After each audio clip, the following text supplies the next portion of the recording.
Sim, eu sou Gabriel Guilherme Estevão, este é meu nome. Meu testemunho não é diferente de outros e também não é para a questão de gloriar-me, mas para que o nome de Deus seja glorificado. Ele me tirou do poder das trevas para a sua maravilhosa luz, para que o seu nome seja glorificado de todas as formas. A minha história começa da seguinte forma. Os meus avós, na parte materna e na parte paterna, eles já eram agentes de Satanás. Eles já tinham pacto com Satanás. O meu avô, na parte paterna, ele era um regidor. Cá em Angola, regidor é aquele que tem que tem o poder de cuidar 5 aldeias. E também tem o domínio de 5 reis, ou sobas, cá em África. Então ele tem que ter o poder suficiente para ter o domínio de todos os feiticeiros e encantadores desta aldeia ou desta região. E ele fazia parte disto. Ele tinha poder, recebia entidades espirituais como os anjos. E nesta de receber a identidade, a minha mãe tinha um problema que o próprio Lúcifer e os seus anjos haviam posto nela. A falta de alcançar. Ele não alcançava porque era uma mulher estérica. E nessa de procurar remédio, eles não conseguiram em igrejas, mas aparece o anjo chamado Asbad, é um anjo, ministro ou conselheiro que Satanás enviou, nesse caso Lúcifer, enviou ao meu avô para transmitir a esperança de que a partir do ventre da minha mãe sairia um que deveria representar o seu caráter ao mundo. Deveria anunciar o sistema estabelecido por ele mesmo, que anteriormente nós chamamos de CFM, Crenças Fundadas em Mitos.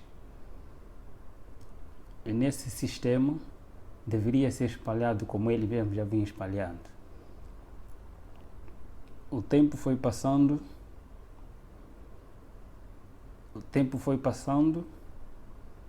aparece. Então, ele dá o remédio, ele dito o tipo de remédio, dá à minha mãe consumiu, deu o primeiro filho, à luz o primeiro filho, chamado Carlos, que é meu irmão mais velho, mas eles disseram, este mesmo anjo aparece novamente dizendo que este não seria aquele que Lúcifer pretende, mas o a seguir dele. E ao a seguir dele, nesse caso, ele ditou as regras, a alimentação, que a minha mãe tinha que consumir enquanto estivesse a ser desenvolvida no ventre da minha mãe.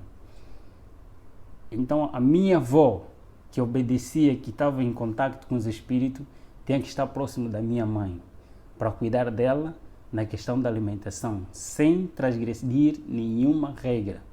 Questão da saúde, porque o ser humano é aquilo que é constituído pelo que come e bebe, pelo que vê e ouve. Então, nesta é formado, começa já a formar o caráter deste indivíduo através do ventre da sua própria mãe. O que a mãe come, o que a mãe ouve, o que a mãe quer. Então vai desenvolvendo mesmo, fazendo parte do caráter do bebê. E assim foi. Eles tiveram que obedecer e eu estava desenvolvendo até no dia em que eu saí do ventre da minha mãe, já bebê. Eles ditaram mais outra regra que eu tinha que seguir. Seria um vegetariano restrito. Um vegetariano restrito porque teria que ter uma mente lúcida. Para ter uma mente lúcida tem que abster-se de tudo que é animal, de tudo que é carne. E seus derivados e alimentação simplesmente de erva.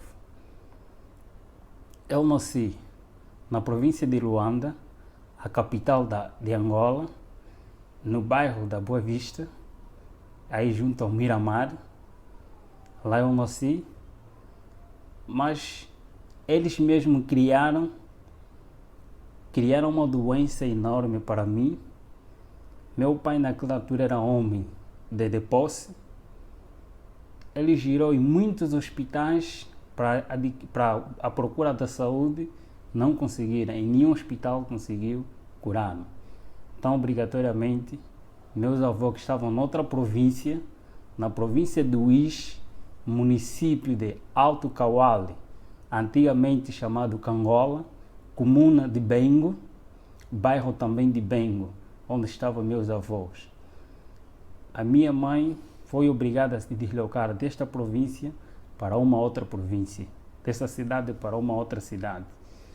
E lá, logo que chegamos, a doença passou. Não fizeram quase nada, mas a doença passou naturalmente, porque eu tinha que crescer junto aos meus avós. Aos meus 9 meses, aproximadamente, já conseguia estar distante da minha mãe. Então fui retirado do colo da minha mãe para viver com meus avós na fazenda. Essa fazenda encontra-se na fronteira entre Malães e a província de Uís. É chamado, esse riacho que faz parte da fazenda é chamado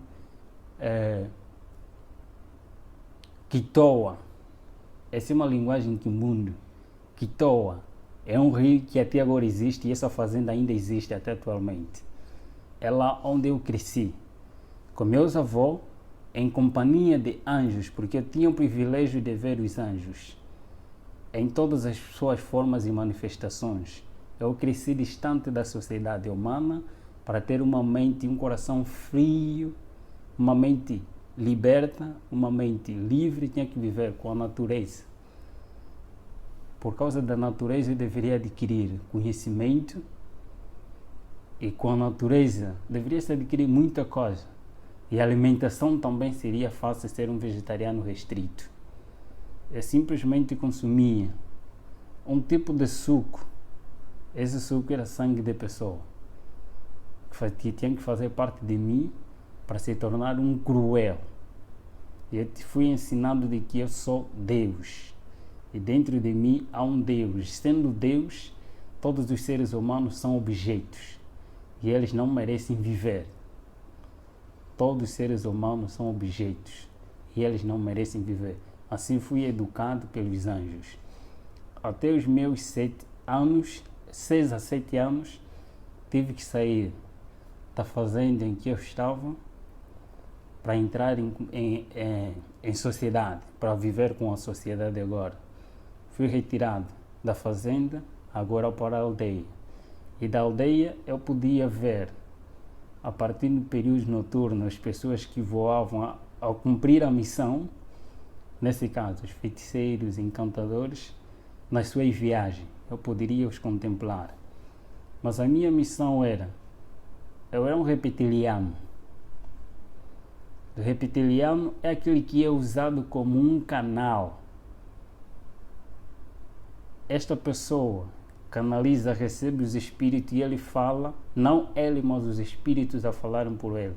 O mesmo processo que aconteceu com a serpente no Éden, Satanás usa a serpente e ele fala por intermédio dessa serpente. Assim também são esse tipo de pessoa, os escolhidos mesmo por ele. Eu era usado como um canal de tudo quanto ele pretendia falar, eu falava. Não eu a falar, mas sim eles a falar por intermédio de mim. Eu andava sempre em companhia de anjos ao meu redor. Eu podia ter uma visão muito diferente da visão normal. Eu podia ver, eles abriam a minha visão. Eu podia ver os anjos de Deus e os próprios anjos também. Anjos de Deus e anjos maus. Nesse caso. E nesta andança, nesta convivência, eu fui obrigado a sair do lugar em que estava da província para uma outra província. A minha missão, eu teria que ser preparado para ser um escritor. E escritor tem que ter uma mente aberta, conforme já disse noutra hora, tem que ter uma mente aberta, tem que ter inteligência e conhecimento. E este mesmo anjo Asbade, que é o anjo conselheiro e mestre, que aparecia de vez em quando, ele tem a função de trabalhar com a mente humana. Em Éfesos capítulo 6, versículo 12, aí fala a batalha. E a batalha que ele aí fala, disse que é nos lugares celestiais. Então a minha missão é trabalhar com a mente humana, ter o conhecimento cabal da mente humana. E nós estudávamos não só outros livros, mas também a própria Bíblia. Os teólogos estudam a Bíblia para defender, estudam a Bíblia para pôr em prática aquilo que eles aprendem, para adquirir o caráter de Cristo. Só que nós aprendíamos a Bíblia não para pôr em prática, mas para criar outro sistema estabelecido por eles mesmos, por o próprio Satanás. O sistema CFM, criado por ele mesmo, começando por si mesmo, são crenças fundadas em mito, conforme disse na outra hora. Esse mesmo sistema começou com ele, lá no céu, semeando dentro de si mesmo, através de cobiça, de orgulho, de descontentamento. Ele criou esse sistema, acusando a Deus como tirano, aquilo que não é. Começou a semear este mesmo evangelho, primeiro aos seus companheiros lá no céu, e este mesmo evangelho foi transmitido também aqui a Eva, e a Eva aceitou, e o seu marido também, e este mesmo sistema continua a usar de geração a geração. Ele levanta homens. Deus usa um sistema, e esse sistema está baseado no santuário. O santuário é o sistema que Deus utiliza para a salvação do ser humano. E Satanás, por sua vez, ele não cria coisa nova. Ele simplesmente imita aquilo que já está estabelecido. Ele não cria coisa nova. Então, a partir desse, Deus usa meios e métodos. Satanás também, por sua vez, usa meios e métodos. Eu vou me basear mais nas coisas que nós fazíamos, dos meios e métodos para adquirir o ser humano. Primeiro dos métodos que ele utiliza primeiro método é o método do apetite não controlado em todos os aspectos do ser humano. O apetite pervertido da natureza pecaminosa do homem, aquilo que ele adquiriu depois do pecado. Então, esse método utiliza-se para criar insatisfação do ser humano, tanto no comer, no beber, no vestir, em todos os aspectos da vida do ser humano. Então, cria-se, a partir mesmo deste método, a insatisfação, nesse caso, a intemperança em todas as coisas, não ter o controle do que entra e sai. Segundo método é o método da presunção, o Deus que habita no ser humano. O eu é um Deus dentro de nós e este domina o próprio ser humano, se não tiver controle. E o terceiro método é o método da adoração. Todo ser humano tem a tendência, por natureza, a adorar alguma coisa, porque o ser humano foi criado para adorar Deus. E na ausência de Deus, então cria-se vários objetos ou ídolos para que este ser humano adore. E afastando-se da verdadeira adoração, não importa que tipo de objeto ou coisa que você mais ama, este te aproxima a Satanás e não a Deus. Dos meios, temos o primeiro meio, a riqueza, que eles mesmos utilizam. A riqueza, tanto pobres e ricos são escravos dos desejos e da ansiedade de adquirir aquilo que eles não têm. Os pobres têm medo e receio da sua pobreza e eles lutam para adquirir aqueles que eles não têm.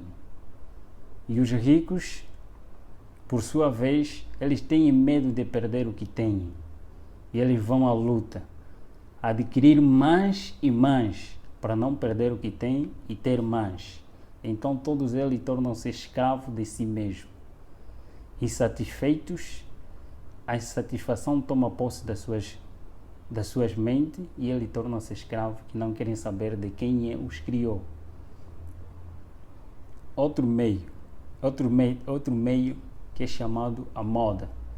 Todo ser humano foi criado, todo ser humano, por natureza pecaminosa, com essa natureza pecaminosa, todo ser humano quer ser celebridade, quer aparecer em algum lugar, quer ser conhecido de várias formas. E todas as coisas neste mundo têm sempre um modelo. Então, a partir deste mesmo meio, eles utilizam os tipos de modelo que eles incentivam através das mídias, eles publicitam. Não importa que tipo de moda você segue, tanto a moda política, a moda econômica, a moda social, tipo de moda, eles criam para todo ser humano seguir um modelo e não um modelo verdadeiro, só para desviar a atenção do modelo verdadeiro que é Cristo, aquele que transmite o caráter verdadeiro no ser humano, retirar dele a imagem de Deus. E o terceiro meio é divertimento, é entretenimento. Neste é fazer com que o homem, o ser humano, passe mais tempo com as coisas banais do que com Deus. Vai gastando o seu tempo de vida que Deus lhe deu até se distrair e não ter chegar o seu tempo, não fazer nada. Então torna-se escravo até a morte. Temos também, por outro lado, pessoas que vão ocultar de toda a maldade que se fez, que às vezes são coisas banais, de tudo quanto nós fizemos, tantos sacrifícios, tantos encontros nacionais e encontros internacionais, de grandes homens que o próprio Satanás escolheu e nos reuníamos em todas as áreas do saber deste mundo. Tinha sempre um representante. E eu vou falar das revoluções que o próprio Lúcifer criou. Primeiro, existem dois grandes profetas, tanto no mundo oculto como no mundo cristão. Dois grandes profetas que surgiram quase na mesma época, através de um acontecimento mundial em que outros lados também conhecem muito bem, que é a época de 1840 e 30, nessas áreas também surgiu vários profetas que Satanás também incentivou ou levantou para anunciar e preparar a sociedade e o mundo para a vinda daquele que há de vir, que não é Cristo. Em outros lugares chamado Maitreya, mas o anticristo diz a palavra de Deus. A vinda do próprio Lúcifer. Tem que preparar pessoas para a vinda daquele que há de vir, não o próprio Cristo. E aparece também nesta mesma época uma profetisa conhecida não só pelos cristãos, mas conhecida também no mundo oculto, como a profetisa verdadeira de Deus, a chamada Ellen G. White. Os do mundo oculto reconhecem quem é ela. Ela foi uma mulher que foi usada por Deus para anunciar as boas novas do que está escrito na Bíblia e para preparar as pessoas para a vinda de Cristo. Mas também, por outro lado, é levantado Aleister Crowley. Aleister Crowley é um satanista. A princípio da sua história, também era um filho de uma família cristã na altura, mas por causa de curiosidade, buscar aquilo que ele não sabia, buscou um conhecimento oculto. Satanás revelou-se a ele e foi chamado para assim lhe transmitir as 6 revoluções que irei falar aqui. Das 6 revoluções é lá onde se baseia todos os nossos ensinamentos que temos que seguir para o domínio deste mundo e preparar as pessoas não para a vinda de Cristo, mas para a vinda de Lúcifer, para receber não a Jesus, mas para receber a Lúcifer. E destas revoluções, está primeiro uma revolução industrial. Esta revolução industrial é em todos os aspectos da vida. Anteriormente, as revoluções industriais em todos os aspectos, em todos os ramos da tecnologia, tanto na ciência e em todos os aspectos mesmo conforme estou a referir. Anteriormente, tanto carros, meios de comunicação, eram com pouca aderência. Mas por causa do tempo, ele viu-se que os pobres é lá onde há mais camada que adoram a Deus em espírito e em verdade em relação aos de camada superior. Nesse caso, foram obrigados a inventar-se mais coisas para a atração daqueles que adoram verdadeiramente a Deus, através das mídias, em todos esses aspectos. E a segunda revolução está a se referir da revolução social, a inversão de valores sociais, de valores morais para a sociedade. Neste estão os aspectos do que se diz a TV como a mídia, aquilo que eles mesmos, a partir da mídia, ele transmite conhecimentos e as doutrinas deles. Essa é a terceira revolução, a revolução sexual. Sexo livre para todos. A quarta revolução é a revolução de libertação, a revolução de drogas, tanto legais e ilegais, em todos os aspectos da vida. Todos que estão em cima, na sua maioria que estão em cima, eles estão obrigados a apoiar a droga. Tanto as drogas legais e ilegais, eles devem ser apoiadas e devem ser espalhadas para escravizar o ser humano. E temos também a outra revolução, a revolução religiosas, a inversão também de doutrinas em todos os aspectos da vida espiritual do ser humano, porque todo ser humano foi criado para adorar alguma coisa. E temos também a outra revolução, a revolução satânica, e aí a revolução satânica, a revolução do pacto satânico e ao mesmo tempo também revolução musical.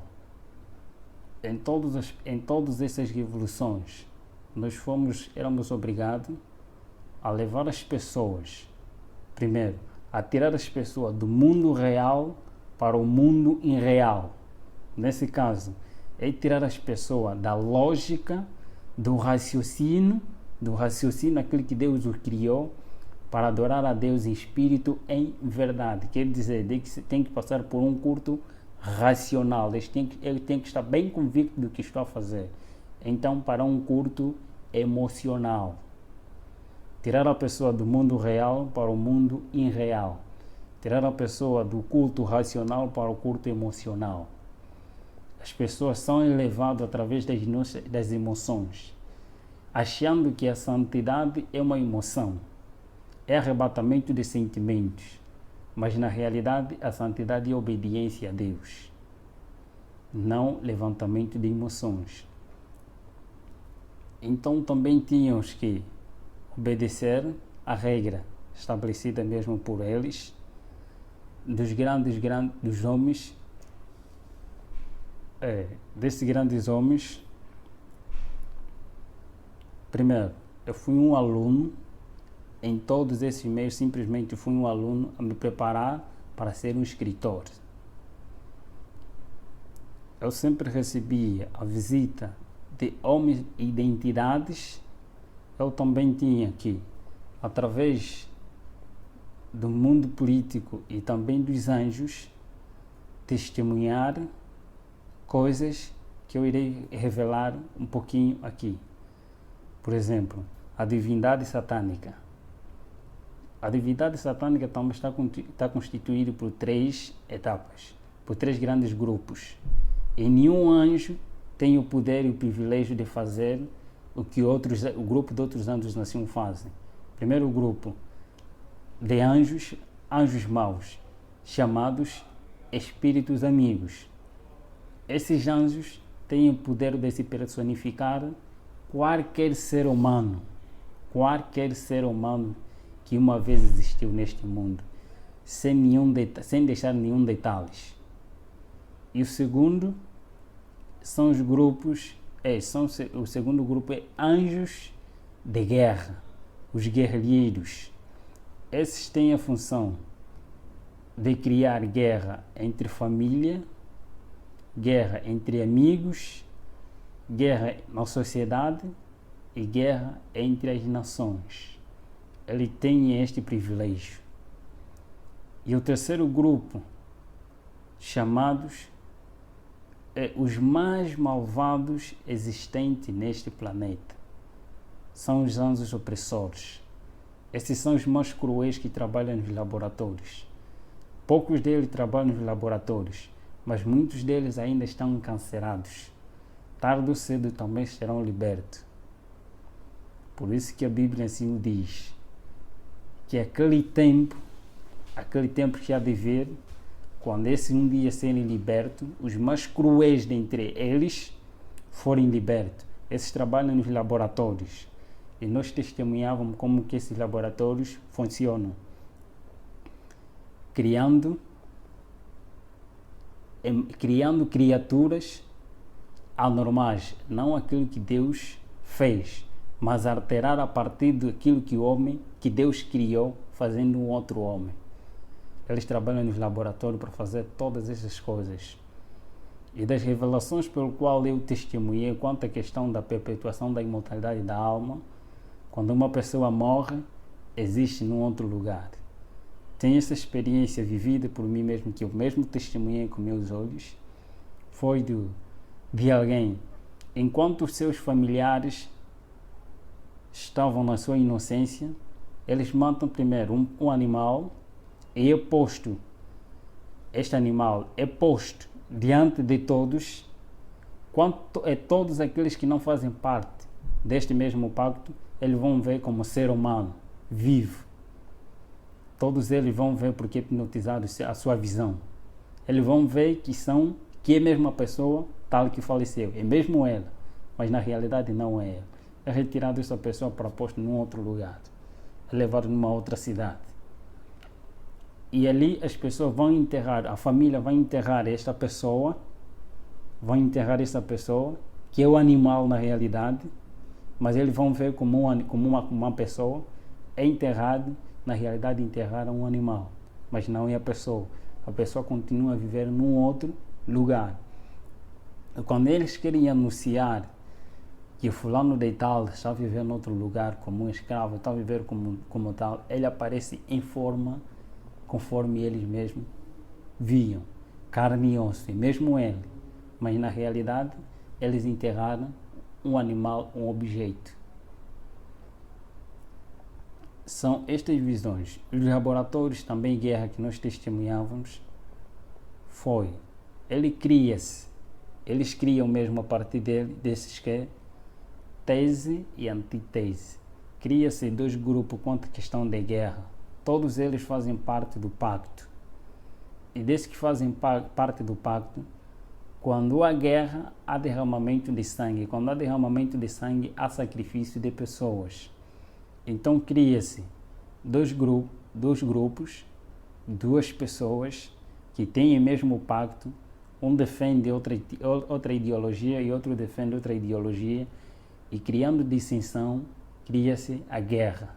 E esta mesma guerra, com a intenção de sacrificar pessoas, ou então de eliminar alguns cristãos, como guerra religiosa, guerra econômica e guerra política, guerra civil. Em todos esses aspectos, eles utilizam os seus meios, só simplesmente para enganar o ser humano e para sacrificar também o próprio ser humano.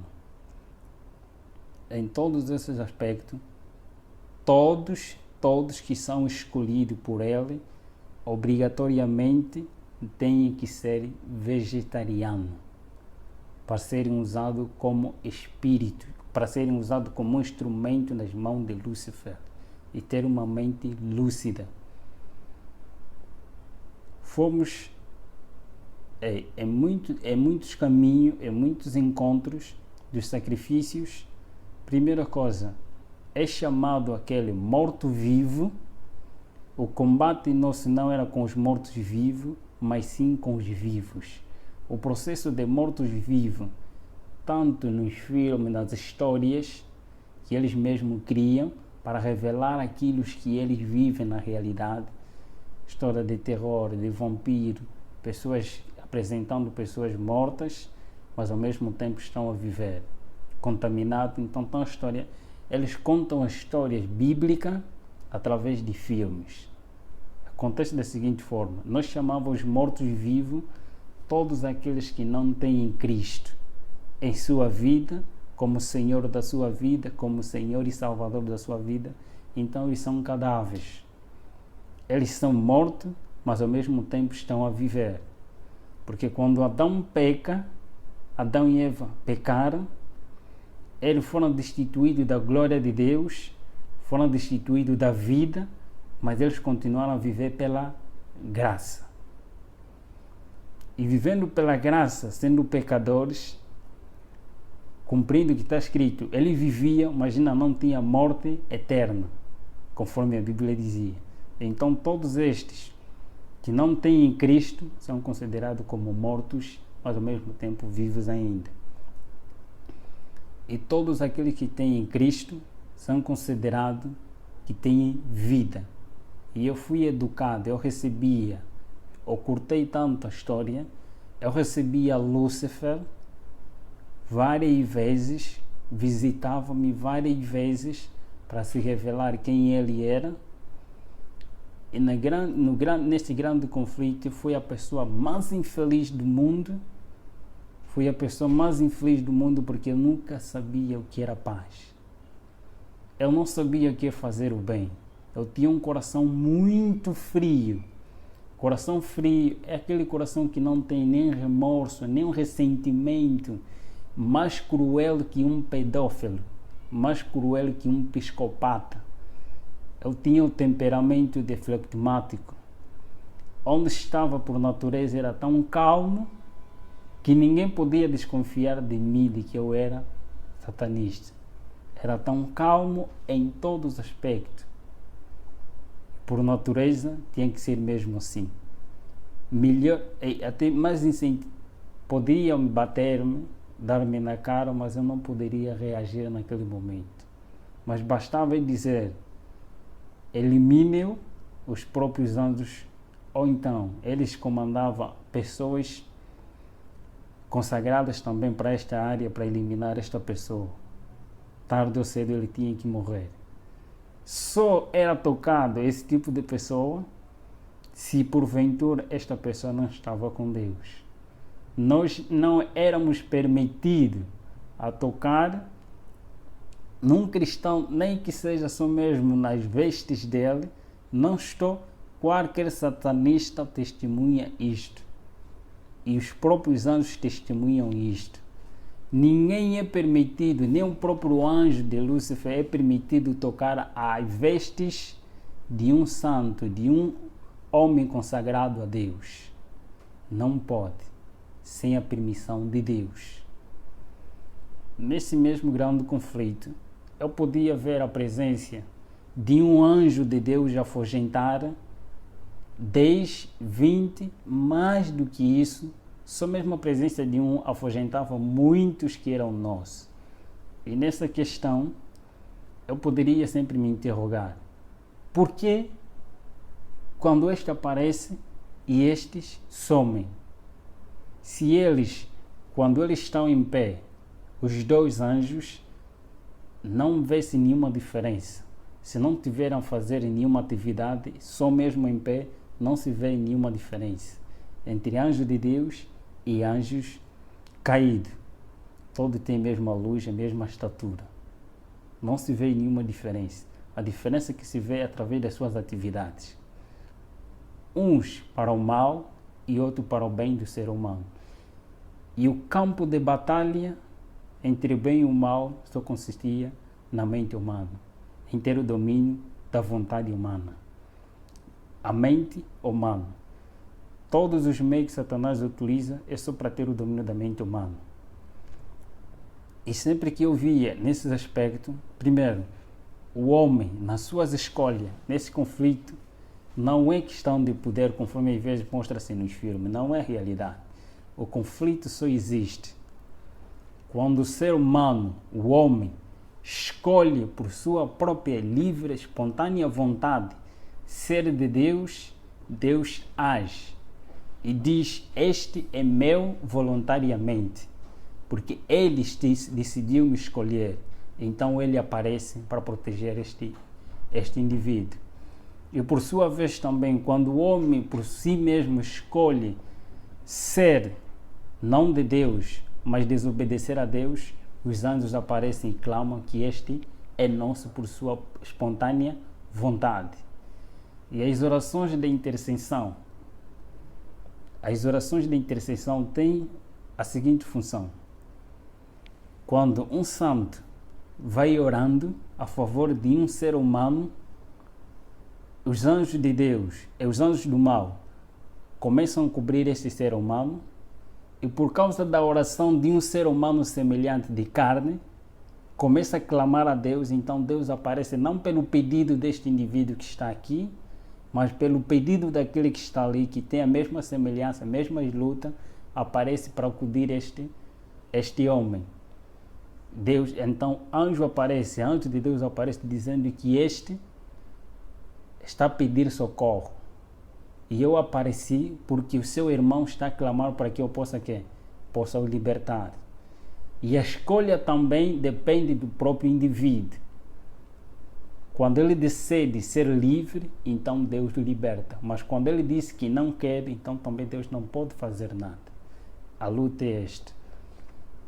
E nesta mesma luta, neste mesmo conhecimento que tinha, e neste mesmo combate, eu me perguntava dentro de mim, na realidade, quem eu sou? Na realidade, para onde eu vou?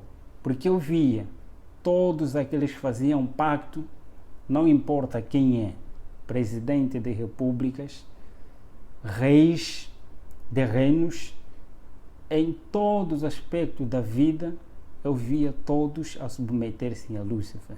E eu via pessoas que eram queimadas, que eram massacradas, porque desejavam sair deste pacto. Desejavam sair por si mesmos, e eles eram matados. Quem matava eram os próprios anjos. Quando o pacto é superior, então quem ataca são os próprios anjos mesmo. Eles assim mesmo matam, massacram. Às vezes matam este indivíduo, se é presidente, eles matam este mesmo presidente, e anjo próprio se personifica em forma deste ser humano, como presidente ou alguém de cargo, até certo momento. Este mesmo ser esse mesmo anjo se personifica para cuidar desta nação. Eles vão controlando, enquanto aquele já foi enterrado. Neste grande conflito, eu testemunhei a morte de muitos cristãos, porque eu participava e fazia também disto. Tanto em nações em que era proibido a religião verdadeira, proibido citar o nome de Deus, nós também lá estávamos para massacrar. Eu testemunhava todas essas coisas. Eu tinha que ver isso para que um dia pudesse escrever, não para Deus, mas para que as pessoas sigam a Lúcifer. Nesta mesma luta, no grande conflito, eu podia testemunhar e eu queria conhecer qual é a origem, onde eu saí, para onde vou, quem eu sou, qual é a razão da minha existência. Eu perguntava aos companheiros, indagando a eles. Nesse caso, estava a referir os anjos que sempre andavam comigo, estavam sempre em minha companhia. Uma coisa que eles não gostam é quando o ser humano procura a verdade. Eles não gostam, torna-se incômodo. Eu procurava saber qual é a realidade, a verdade existente. Quem é o príncipe do outro lado? Quem é aquele que tem poder superior ao nosso soberano? Todos nós temos que submeter a ele. E nós temos que chamar sempre de soberano todos os títulos que os cristãos dão a Jesus, Então os satanistas dão mesmo também esse mesmo título a Lúcifer, sem nenhum erro. Nesta mesma luta, eu procurava saber qual é a realidade. Em uma missão, numa missão para destruir, visitar um casal missionário que estava num dos bairros. Nessa de ir ao encontro deles, só nos aproximávamos, este anjo, eu era levado assim da seguinte forma: em qualquer lugar onde quer que eu vá, basta se tivéssemos assim, era uma transfiguração, era levado, transportado pelos anjos. Se eu quisesse ir numa outra cidade e eles tinham que me cumprir, ele me levava, eu sumia do meio das pessoas em que eu estava e aparecia em outro lugar. Nesta mesma missão, ao ir ao encontro desta mesma pessoa, só que nós víamos a casa toda ela iluminada e por cima da casa um ser brilhante, muito excelente, que eu não poderia suportar viver naquela claridade. Nem os anjos que estavam comigo também foram obrigados a regressar. E eu perguntei dentro de mim, quem é aquele? Depois perguntei também a ele, quem é aquele? Eles responderam que aquele é o nosso maior inimigo. É proibido citar, no mundo em que estava, era proibido citar o nome de Jesus Cristo. Categoricamente proibido citar o nome de Jesus Cristo. E eu cresci, fui ensinado a nunca me tornar amigo dos adventistas do sétimo dia. Mas eu poderia compartilhar com os adventistas no sétimo dia. Poderia ser amigo dos adventistas no sétimo dia e inimigo dos adventistas do sétimo dia, que são fiéis a Deus, que obedecem. E eu poderia, por intermédio dos adventistas no sétimo dia, transmitir o conhecimento para que por sua vez tornasse uma confusão dentro das suas igrejas.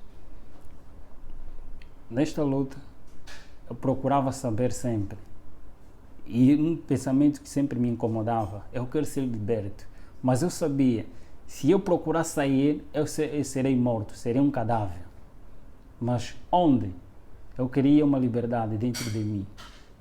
Mas só que não existia liberdade, eu sabia que não tem ninguém que poderia me libertar. Então, neste mesmo ser, numa loja em que meu irmão estava lá a atender nessa altura, isso em 2008, aproximadamente no mês de junho, aparece um missionário adventista do sétimo dia chamado Bem-vindo Hilário Ventura. Até agora ele é adventista do sétimo dia, da igreja do Sambizanga, um dos municípios da província de Luanda. Este aparece a primeira vez, fala da vida que eu vivo. Ele começou a falar da minha vida. Eu não estava a gostar, mas como questão de ética ele estava ali, ele falava. Não lhe liguei, não lhe dei atenção. Apareceu o segundo dia, o mesmo horário, depois do serviço dele, apareceu dizendo as mesmas coisas, dizendo de Jesus Cristo, de um tal chamado Jesus Cristo, que ele mesmo falava e incentivava muito, que ele é a liberdade. Ele dá força e dá poder, e tem poder para libertar todos aqueles que têm desejo de serem libertos das garras de Satanás e de Lúcifer, conforme ele lá chamado. O terceiro dia, eu estava muito aborrecido com ele. Eu queria que meus amigos aparecessem para incentivar na realidade e mostrar quem eu sou diante deste homem, que eu não sou uma pessoa normal e eu não quero mais saber deste Jesus pelo qual ele está aí a referir. Só que desta vez ele aparece e transmite-me a mensagem e eu estava atento do que ele estava a falar. Ao sair de lá, numa noite, os feiticeiros e todos aqueles que fazem pacto, eles não têm paz e eles não dormem. A noite é para cumprir a missão. A noite é para reuniões, é para o culto, é para reunião, é para encontros no mundo. E nesta mesma noite, Eu estava deitado no meu berço e de repente eu vi uma claridade e esta claridade cada vez começou a aumentar e o que estava ao meu redor, estou a referir, os meus anjos da guarda que estavam sempre comigo em minha companhia, sumiram. Foram obrigados a sair da presença daquele que estava aí em pé. E eu fiquei paralisado nesse aspecto, hipnotizado. Todo o processo que nós fazíamos na pessoa normal era paralisado, todos os membros, para ele não se mexer, mas todavia não era mexido na mente. É paralisado todos os membros do corpo, mas menos a tua mente. Ele paralisou-me, todos os meus membros não poderia se mexer, nem mexer os meus olhos, mas simplesmente estou na minha mente. Eu vi este ser tão iluminado, tão brilhante, eu conheci Lúcifer, eu vi Lúcifer, mas só que essa claridade e este ser era muito diferente, muito excelente. Eu fiquei apaixonado só pela presença deste ser.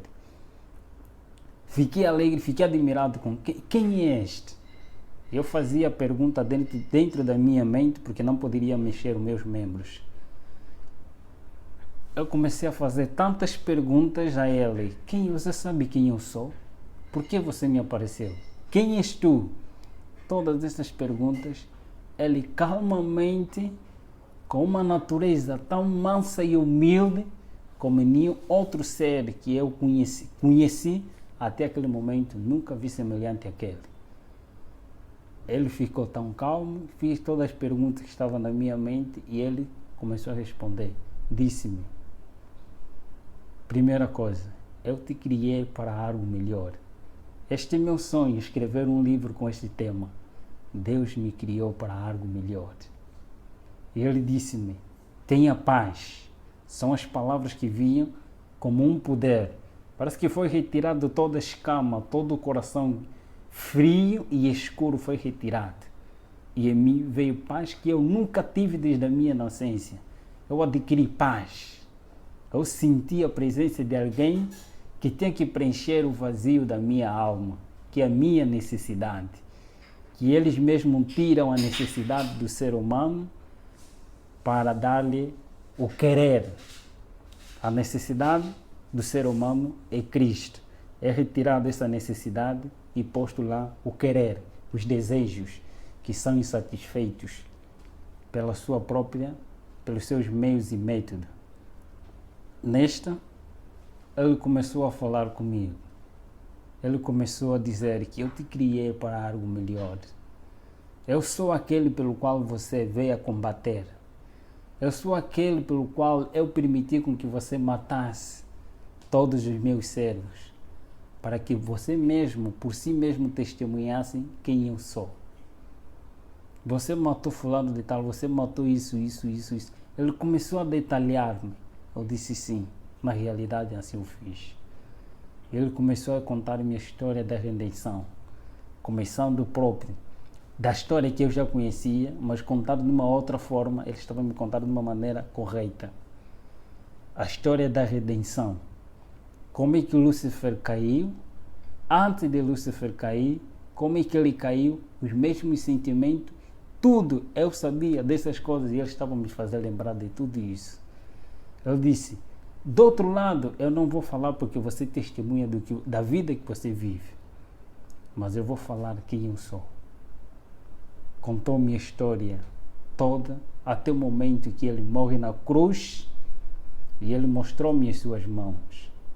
Eu sou aquele que veio para te libertar. Eu apareci porque você pediu com que eu aparecesse. Você quer liberdade, eu sou a liberdade. Você quer salvação, eu sou a salvação. Você quer um caminho a seguir, e eu sou esse caminho. Eu sou a vida. Você quer ter vida? Foi um ser que as suas palavras eram encantadoras e eles não obrigam ninguém. Era uma pessoa com liberdade de escolha. Eu vi que ele deu a liberdade de escolha. A primeira opção que eu vi nele era um iniciante. Alguém onisciente. Onisciente, Lúcifer ele não é. E onisciente só tinha que ter alguém superior. Eu via porque ele pensava, ele lia, respondia as minhas perguntas que estavam na minha mente. E ele falava exatamente daquilo que eu necessitava. Eu disse que este é o verdadeiro Deus, a quem eu venho combater. Foi uma conversa longa, aproximadamente 5 ou 4 horas, em conversa com o grande mestre. No final ele disse-me: você quer seguir? Eu prostrei-me de joelho diante dele e eu disse: Senhor, a partir de hoje tome posse da minha vida, mas libertai-me daqueles que são superiores a mim. O Senhor conhece. Tome-me como sua propriedade. E ele deu-me a decisão. Eu neste mundo não te darei o que te foram prometido por outro lado. Eu não te darei a riqueza, eu não te darei o que eles desejam te dar, mas eu tenho para te dar a vida eterna. Eu te prometo, não neste mundo. Neste mundo você vai ter que sofrer. O que você fez, você vai ter que passar por mesmo. Mas eu estarei contigo todos os momentos que tu clamares pelo meu nome. Eu estarei presente. Eu sou contigo. Não temas, eu vou te acompanhar. E eu estarei contigo todos os momentos que tu clamares. Ele contou-me da vida, de que não escolheste coisa vã, mas escolheste a vida eterna. Você vai viver eternamente comigo. Neste mundo você vai passar por vales e vicissitudes para testemunhar na realidade quem você era e quem agora você é. Vais testemunhar do meu nome em todos os lugares em que eu te mandar para você ir e você irás. Ele contou-me a história dos mundos não caídos e das pessoas que lá vivem eternamente, enquanto eu estou prometido a viver aqui neste mundo e teria o privilégio de viajar em todos os países sem pagar nada, viveria no país em que eu desejava, na capital em que eu desejava. Ele me prometeu a vida eterna, em viajar nos mundos não caídos, e teria um privilégio superior. Contou-me esta história e eu prostrei-me e ajoelhei. Por amor, eu disse: quero te seguir por amor e eu quero sofrer por ti. Entreguei a minha vida a ele. A partir daquele momento em diante, depois de alguns dias, aparece o próprio anjo. Aparece o anjo Asbad, que era o meu conselheiro no outro mundo, dizendo: você traíste a nossa pátria. Você foste traidor. Mas mesmo assim, o mestre ainda quer te receber. Quer que você renuncie o mestre que você aceitou. Eu disse naquele momento, foi uma conversa em que todas as coisas do quarto, todo o temperamento das coisas já não estavam mesmo bem. Era uma área muito quente naquele momento. Eu disse: eu tenho alguém superior a quem eu escolhi de momento. Eu penso que, de tanta conversa, eu disse simplesmente: em nome de Jesus Cristo, a quem eu escolhi, e ele me prometeu ter a vida eterna, aquele que me ama com amor eterno e com amorável benignidade me tem atraído. Eu aceitei por amor e eu quero sofrer por ele. Vai e diga a ele que eu já não quero servir, mas quero ser servo do Senhor. Ele sumiu. Quando eu disse em nome de Jesus Cristo, ele sumiu. Passa tempo, aparece o próprio Lúcifer. Aparece mesmo o próprio Lúcifer dizendo: filho, eu ainda não te abandonei. Ele não é amigo de ninguém. Ele não é amigo dos próprios companheiros. Ele não é amigo de ninguém. Ele finge de ser amigo, mas ele não é amigo de ninguém. Ele escraviza. E ele escraviza, ele engana as pessoas. Ele me apareceu com o mesmo engano. Eu já sabia quem ele era. Eu já sabia o que ele faz. E não tinha nenhum argumento para me convencer novamente. Eu disse simplesmente: eu tenho um novo Senhor e a ele eu servirei. A única palavra que ele disse: então não viverás, você morrerás. E vais sofrer. Verás como é sofrer. Ele foi-se embora, pedindo, eu disse em nome de Jesus Cristo, clamando auxílio, e ele foi-se embora. Dali em diante, foi sofrimento. Começou as crises que no outro lado eu não sabia, mas agora comecei a tomar. A partir, meu pai começou a retirar tudo que ele tinha, foi retirado tudo que ele tinha. Todas as pessoas que me apoiavam, que tinha na família, começou a retirar tudo para me ver na miséria. Mas eu sabia que Deus me prometeu que estaria comigo todos os momentos. Eu comecei a clamar a Ele. E eu testemunho em muitos lugares. Ok. Sim. Eu testemunho em muitos lugares nas igrejas, em nome de Jesus Cristo, e muitos que lá também fazem parte do pacto se convertem e entregam suas vidas a Jesus. De agora em diante, sou missionário de Cristo. É meu sonho ser um escritor e pastor ao mesmo tempo.